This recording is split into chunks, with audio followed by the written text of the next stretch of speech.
Vandana Shiva, che cosa ne pensi della presenza di aziende come McDonald's e Coca-Cola all'Expo di Milano? For various reasons. The bad food system, which should not have existed in an expo related to feeding the world, has managed to invade that space of the expo just like they have invaded all our countries. Thomas Friedman has written that behind every McDonald is a McDonnell Douglas. And that's imperialism.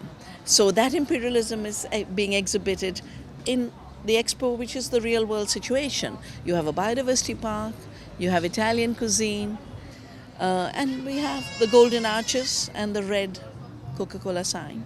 That's the real world, and I think it's an opportunity for thinking citizens to make their choices, both when they go through the expo as well as when they live their daily lives. Che cosa intende con il termine imperialismo alimentare?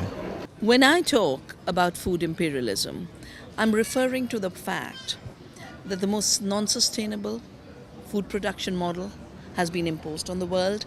When you impose globally, we used to call it imperialism.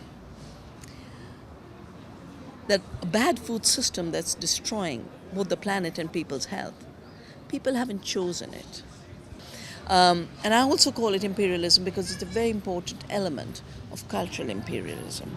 To have amazing cultures like those of Italy, those of India, who've had some of the most rich and healthy food systems, to destroy that by making people feel that what is theirs is inferior.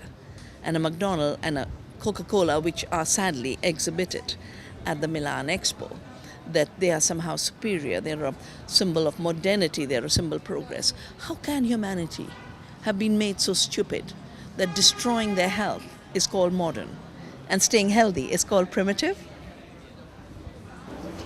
Come stanno agendo i governi in materia di difesa dei beni comuni? Okay. We are living through very, very strange times where the idea of privatizing the commons and all public goods is the foundation of the growth model. Because how do you get growth?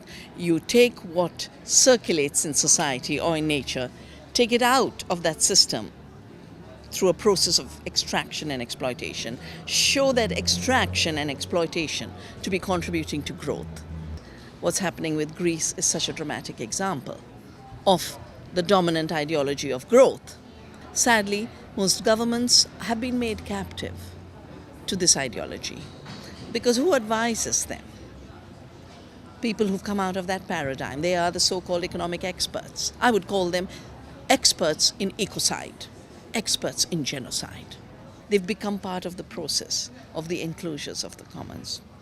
And that's why it'll have to depend on societies and communities to shape other economies so that every species and every person has a chance to thrive and live on this planet.